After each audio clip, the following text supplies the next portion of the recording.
बाबा अमरनाथ जी की यात्रा ये एक यात्रा नहीं, अपने आप में ही एक दुनिया है।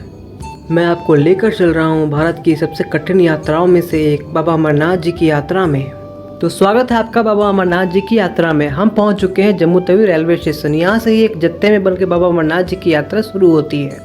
हम पहुँच चुके हैं भगवती निवास बेस कैंप, जिसे हम यात्री निवास के नाम से भी जानते हैं। ये जम्मू में ही स्थित है। यात्री निवास में आपको भंडारे की सुविधा मिल जाती है, स्टे की सुविधा मिल जाती है और आपको यहाँ से पहलगाम या बाल्टल के लिए बस की टिकटें भी मिल जाती हैं। यात्रियों के मनोरंजन के लिए भगवती निवास में कई सारे प्रोग्राम्स चलाए जाते हैं। अब आइए जान लेते हैं कि बाबा अमरनाथ जी की यात्रा कैसे करें। यात्रा करने के लिए आपको अपना स्वास्थ्य प्रमाण पत्र यानी मेडिकल सर्टिफिकेट बनवाना पड़ता है, वो भी श्राइन बोर्ड के सेलेक्टेड हॉस्पिटल से। मेडिकल कंप्लीट होने के बाद आपको अपना रजिस्ट्रेशन कराना पड़ता है, जो कि ऑनलाइन या ऑफलाइन दोनों तरीक़ों से हो जाता है। ऑफलाइन रजिस्ट्रेशन करने के लिए आपको कुछ सेलेक्टेड बैंक्स में जाना पड़ता है, जिसकी सूची श्राइन बोर्ड अपने वेबसाइट पर डिक्लेयर करता है। परमिट बनने के बाद जब आप यात्रा शुरू करते हो तो आपको एक RFID कार्ड लेनी पड़ती है। भगवती निवास जम्मू से रात्रि 2:30 बजे बाल्टाल के लिए और 3 बजे पहलगाम के लिए बसेस डिपार्ट होती हैं। अब हमारी बस पहलगाम के लिए निकल चुकी है दोस्तों। इस यात्रा में हमारे साथ साथ इंडियन आर्मी की कॉन्वॉय भी चलती है। कुछ दूरी तय करने के बाद हमारी बस एक ब्रिज पर रुकी है। जम्मू से पहलगाम की दूरी लगभग 250 किलोमीटर होती है, जिसे पूरा करने में 7 से 8 घंटा लगता है।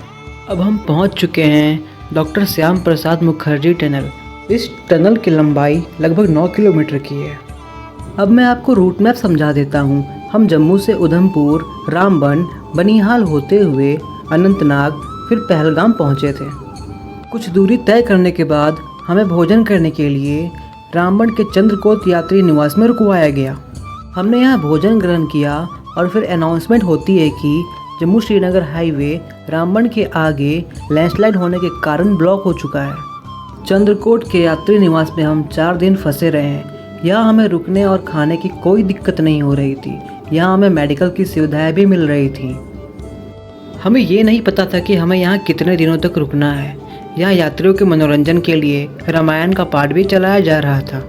देखते ही देखते हमारे 4 दिन बीत चुके थे। दोस्तों, चंद्रकोट यात्री निवास बहुत ही खूबसूरत है। यहाँ हमें रहने के लिए बंकर बेड्स मिलते हैं। यहाँ पे भंडारे लगे थे और यहाँ पे हमें मेडिकल की सुविधाएं भी मिल रही थी। 5वें दिन अनाउंसमेंट होती है कि जम्मू श्रीनगर हाईवे, जो कि लैंडस्लाइड के कारण ब्लॉक था, अब वो खुल चुका है और यात्रियों से अनुरोध है कि वो अपने अपने बसेस में जाके बैठें। आज हमारी बस पहलगाम के लिए डिपार्ट करेगी। अब हम रामबन से निकल रहे हैं दोस्तों। ये वही इलाका है जहाँ लैंडस्लाइड हुआ था। क्या खूबसूरत सा ब्रिज बना हुआ है। अब हम बनिहाल पहुँचने वाले हैं दोस्तों। यहाँ हमें जगह जगह पे इंडियन आर्मी गाइड करती रहती है दोस्तों। अब हम बनिहाल क्वाजीकुंड टनल के पास पहुँच चुके हैं दोस्तों।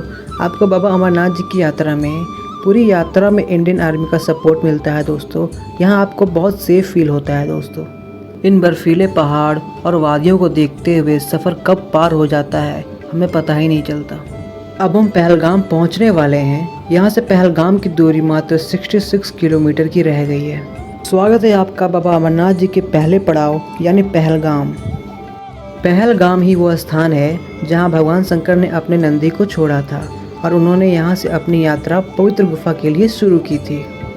वीडियो को लास्ट तक देखने के लिए आपका धन्यवाद। मिलते हैं नए वीडियो में।